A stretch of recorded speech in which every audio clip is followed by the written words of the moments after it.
రాష్ట్రంలోని తమ్ముళ్ళు ఎదురు చూస్తూ ఉన్నారు. మొదటి కేబినెట్లో మెగా డిఎస్సి అన్నారు, అతి లేదు గతి లేదు. అదేవిధంగా జాబ్ క్యాలెండర్ అన్నారు, టీఎస్పీఎస్సీ ప్రక్షాళన అన్నారు. మరి దాని మీద కూడా తప్పకుండా చెప్పాలి అధ్యక్ష. ఇంకా చెప్పారు అధ్యక్ష, మొదటి ఏడాదిలో 2 లక్షల ఉద్యోగాలు భర్తీ చేస్తామన్నారు. ఆ ఉద్యోగాల వివరాలు ప్రకటించాలని చెప్పి నేను డిమాండ్ చేస్తా ఉన్నా, తప్పకుండా చేయాలని చెప్పి కోరుతా ఉన్నా. ఇక మా సోదరుడు వివేక్ గారు కూడా మాట్లాడినారు అధ్యక్ష. మా వివేక్ అన్న కూడా చెప్పిండు 40,000 ఉద్యోగాలు ఇస్తా చెన్నూరులో అని చెప్పిండు అధ్యక్ష. చెన్నూరు ప్రజలు ఆశగా మా వివేక్ అన్న గురించి చూస్తున్నారు. తప్పకుండా 40,000 ఉద్యోగాలు ఇవ్వాలని చెప్పి కూడా నేను కోరుతా ఉన్నా అధ్యక్ష.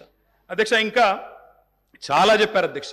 ఇట్లా హామీలు 1-2 కాదు అధ్యక్ష, చాలా చెప్పారు. We welcome it. మీరు నిలబెట్టుకోండి, తప్పకుండా నిలబెట్టుకోండి, తప్పకుండా బ్రహ్మాండంగా పనిచేయండి. మేము చేసిన దానికంటే ఎక్కువ పని చేయండి, మేము చేసిన దానికంటే ఎక్కువ పేరు సంపాదించుకోండి. 64 కాకపోతే ప్రజలు మీకు ఇంకా ఎక్కువ ఆశీర్వాదం ఇస్తారు, తప్పకుండా చేసుకోండి, మాకు అభ్యంతరం లేదు అధ్యక్ష. ఇంకొక మాట గవర్నర్ ప్రసంగంలో చెప్పారు అధ్యక్ష, మాకు చాలా విచిత్రం అనిపించింది. అమరుల త్యాగాలు, బలిదానాలు. ఎవరు అధ్యక్ష, ఎవరి వల్ల చనిపోయినారు ఈ అమరులు? యాదిరెడ్డి అనే తమ్ముడు ఢిల్లీకి పోయి ఎవరి పేరు రాసిపెట్టి చచ్చిపోయినాడు అధ్యక్ష?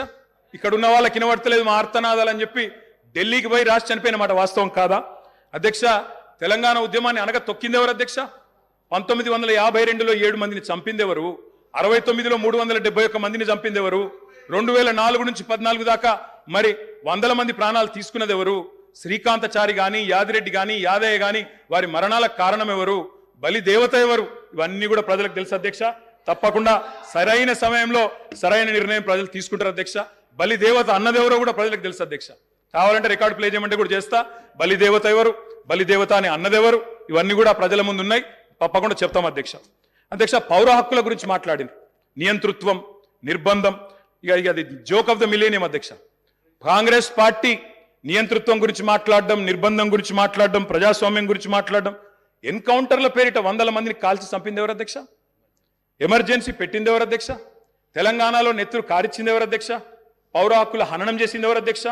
మీ హయాంలోనే కదా గ్రీన్ టైగర్లు, బ్లాక్ కోబ్రాలు, నయీం ముఠాలు విచ్చలవిడిగా తిరిగింది ఎవరు? పెంచింది ఎవరు అధ్యక్ష? వీళ్ళు కాదా? ఇలా మాట్లాడుతున్నారు అధ్యక్ష పౌర హక్కుల గురించి. అధ్యక్ష మా సీతక్క గారికి తెలుసు, అధ్యక్ష పౌర హక్కుల గురించి. ఆనాడు చర్చల కోసం నక్సలైట్లను పిలిచి కాల్చి చంపింది ఎవరు అధ్యక్ష? వీళ్ళు కాదా అధ్యక్ష? నేను ఏమంటున్నా అంటే ఇవాళ వచ్చి 1000 ఎలుకలు తిన్న పిల్లి తీర్థయాత్రలకు బయలుదేరినట్టు చాలా నీతివంతమైన మాటలు మాట్లాడతామంటే కుదరదు అధ్యక్ష. చరిత్ర చెరిపేస్తే చెరిగిపోదు, చించేస్తే చినిపోదు అధ్యక్ష. ఇంకొక మాట, ఇంకా చాలా ఉన్నాయి అధ్యక్ష చెప్పాలంటే. అధ్యక్ష ఒక్క మాట, విద్యుత్ రంగం గురించి చాలా చెప్పారు అధ్యక్ష. విద్యుత్ రంగం గురించి చాలా చెప్పారు అధ్యక్ష. విద్యుత్ రంగం మీద వాస్తవాలు చెప్పాల్సిన బాధ్యత మా మీద ఉంది. వాళ్ళ శ్వేతపత్రాలు అంటున్నారు అధ్యక్ష. వీళ్ళు కొత్తగా ప్రచురించేది ఏం లేదు అధ్యక్ష, మేమే ప్రచురించిన వాళ్ళకి శ్వేతపత్రాలు. ఇగో కోకొల్లలుగా ఒకటి కాదు అధ్యక్ష, శాఖల వారీగా 10 సంవత్సరాలు తెలంగాణ దశాబ్ది ఉత్సవాల సందర్భంగా అన్ని శాఖల శ్వేతపత్రాలు మేము ప్రచురించినాం. కావాలంటే పంపిస్తాం. గదే అధికారులు, గదే ఐఏఎస్ అధికారులు, కొత్తగా వచ్చిన వాళ్ళు ఎవరు లేరు, వాళ్ళే ఉన్నారు, వాళ్ళే ఇస్తారు. గదే లెక్క. మీరు తిమ్మిని బమ్మిని చేస్తామన్నా, మసిపూసి మారేడికాయ చేస్తామన్నా మార్చగలిగింది ఏం లేదు.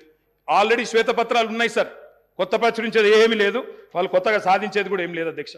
అధ్యక్ష ఆనాడు కాంగ్రెస్ పరిపాలనలో ఎట్లా ఉండేది అధ్యక్ష? విద్యుత్ రంగం కాలిపోయే మోటార్లు, పేలిపోయే ట్రాన్స్ఫారంలు, ఎక్కడికక్కడ మొత్తం లో వోల్టేజ్ సమస్యలు, దొంగలు వచ్చే కరెంటు కోసం, అర్ధరాత్రి వచ్చే కరెంటు కోసం బాయికాడవై పండుకునే పరిస్థితులు. ఇప్పుడే ఇందాక రేవంత్ రెడ్డి గారు మాట్లాడింది నేను చెప్పాను అధ్యక్ష. ఆఖరికి ఎవరైనా చనిపోతే నెత్తి మీద నీళ్లు చల్లుకుందామంటే నీళ్లు లేని పరిస్థితి అధ్యక్ష. మరి ఇది నేను చెప్తున్న మాట కాదు అధ్యక్ష. ఈనాడు పేపర్లో రాసిన వార్త 2009 నుంచి 13 మధ్యలో 2009 నుంచి 13 మధ్యలో 4 ఏళ్లలోనే 8198 మంది రైతులు కరెంటు షాక్లతో అధ్యక్ష. ఇది బలవన్మరణాలు కాదు, ఆత్మహత్యలు కాదు, కేవలం కరెంటు షాక్లతో చచ్చిపోయిన రైతులే 8198. ఇవాళ 55 ఏళ్ల చరిత్ర తీస్తే చక్రొచ్చి పడతారు నేను చెప్పాది, అది నేను దాని జోలికి కూడా పోను అధ్యక్ష. అధ్యక్ష ఇది చెప్పాలంటే చాలా ఉన్నాయి అధ్యక్ష. మా కౌశిక్ రెడ్డి గారు ఇక్కడే ఉన్నారు, హుజూరాబాద్ ఎమ్మెల్యే గారు. ఆ ఎమ్మెల్యే గారు గతంలో అక్కడ హుజూరాబాద్లో మరి కేసీఆర్ గారు స్వయంగా పోయి అక్కడ భిక్షపతి అని ఒక రైతు చనిపోతే మా మధుసూనాచారి గారు, మాజీ స్పీకర్ గారు, కేసీఆర్ గారు స్వయంగా పోయి ఆ రైతును పరామర్శించి ఆ కుటుంబాన్ని ఆదుకున్న పరిస్థితి. పాము కాటుతో చనిపోయినారు అధ్యక్ష. ఏముండే అధ్యక్ష కాంగ్రెస్ పార్టీ ప్రభుత్వం యొక్క పర్ఫార్మెన్స్? పరిశ్రమలకు వారానికి 2 రోజులు పవర్ హాలిడేలు, రైతులకు ఏనాడు 5-6 గంటలు మించి కరెంట్ ఇయ్యలే, ఎప్పటికప్పుడు మూతబడ్డ వేల కార్ఖానాలు, ఇక రాస్తే రామాయణం అంతా చెప్తే మహాభారతం అంతా అన్నట్టు సబ్ స్టేషన్ల ముంగట ధర్నాలు, ఇక ఎక్కడికక్కడ ఎండిపోయిన వరి చేన్లు మక్కంకులతో రైతుల రాస్తారు రోకోలు. అధ్యక్ష ఆనాడు విద్యుత్ శాఖ మంత్రిగా ఆర్థిక శాఖ మంత్రిగా రోషయ్య గారు ఉండేది అధ్యక్ష, కొనిజేటి రోషయ్య గారు స్వయంగా ఒకసారి స్టేట్మెంట్ ఇచ్చినారు. ఏమని? నేను గనక 1 సంవత్సరంన్నర లోపల విద్యుత్ వ్యవస్థను చక్కగా చేయకపోతే ఉరేసుకుంటా అన్నారు అధ్యక్ష ఇదే శాసనసభలో. సంవత్సరంన్నర తర్వాత తుమ్మల నాగేశ్వరరావు గారు ఇంకా పెద్దలు వారందరికీ తెలిసి ఉండాలి, గుర్తుండాలి. ఆ రోజు రోషయ్య గారు బ్యాగులో పెట్టుకుని తెచ్చుకున్నారు అధ్యక్ష ఉరితాడు. నా వల్ల కాలేదు, ఇక ఉరేసుకోవడానికి నేను రెడీగా ఉన్నా అని చెప్పి ఇదే శాసనసభకి ఉరితాడు కూడా తెచ్చుకున్నారు అధ్యక్ష. అది వీళ్ళ పర్ఫార్మెన్స్. అధ్యక్ష విద్యుత్ సంస్థల లెక్కలు చెప్పినారు అధ్యక్ష. లెక్కలు తప్పకుండా లెక్కలు చెప్పాలా. నేను లెక్కలు చెప్పాను. అప్పుల పాలు చేశామన్నారు. అప్పుల పాలు గౌరవ శాసనసభ్యులకు సబ్జెక్ట్ చెప్ప ఏం చెప్తున్నా లెక్కలు చెప్తున్నా సార్, లెక్కలు చెప్తున్నా. స్వర్గీయ రోషయ్య గారు ఈ భూమి మీదనే లేడు కాబట్టి ఆయన పేరు తీసుకోవాల్సిన అవసరం లేదు. ఓకే సార్, ఎవరైనా బతికున్న వాళ్ళు ఉంటే వాళ్ళ పేరు తీసుకో. తప్పకుండా సార్. స్వర్గీయ రోషయ్య గారి గురించి నేను ఏమన్నా తప్పుగా మాట్లాడితే మీరు చర్య తీసుకోవచ్చు సార్. అది మీ మీ మీ మీ డెసిషన్ సార్ అది. అధ్యక్ష మీరు విద్యుత్ సంస్థల అప్పుల లెక్క చెప్పిండ్రు, నేను ఆస్తుల లెక్క చెప్తా సార్. అధ్యక్ష 81,516 కోట్ల అప్పు చేసిపోయిండ్రు అన్నారు అధ్యక్ష. కానీ కేసీఆర్ గారి ప్రభుత్వం తెలంగాణ రాష్ట్రం ఏర్పడిన తర్వాత సృష్టించిన ఆస్తుల గురించి చెప్పలేదు అధ్యక్ష. ఉద్దేశపూర్వకంగా బదనాం చేయడానికి, బట్టగాల్చి మీదేయడానికి, అప్పుల సాకు చెప్పి 6 గ్యారంటీలు గొట్టెతందుకు ఒక ఉపోద్ఘాతాన్ని రూపొందించి ఇగో అప్పుల పాలైపోయింది, దివాలా తీసిందని చెప్పి తప్పించుకోవడానికి తప్ప ఇంకోటి కాదు అధ్యక్ష. అధ్యక్ష ట్రాన్స్కో, టీఎస్ ట్రాన్స్కో అధ్యక్ష, ఇంకొక మాటలో చెప్పాలంటే అధ్యక్ష వీళ్ళు అప్పచెప్పిపోయినాడు 2014లో. విద్యుత్ శాఖ అతి భయంకరమైన శాఖ అధ్యక్ష, అతి భయంకరమైన శాఖ. అత్యంత దురవస్థలో మాకు అప్పచెప్పిపోయినారు. అప్పచెప్పిపోయినప్పుడు ఏంది అధ్యక్ష పరిస్థితి? 2700 మెగావాట్ల కరెంటు లోటు ఆ రోజు తెలంగాణ ఏర్పడ్డ నాడు. 22,423 కోట్ల అప్పులు మీరు అప్పచెప్పినాడు మాకు. 22,423 కోట్ల అప్పులు అధ్యక్ష ఆనాడు.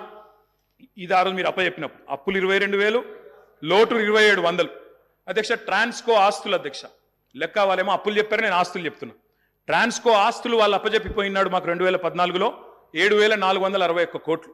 ఈరోజు అధ్యక్ష ట్రాన్స్కో ఆస్తులు మళ్ళీ తిరిగి మేము వాళ్ళకి అప్పచెప్పినప్పుడు 24,476 కోట్ల అధ్యక్ష.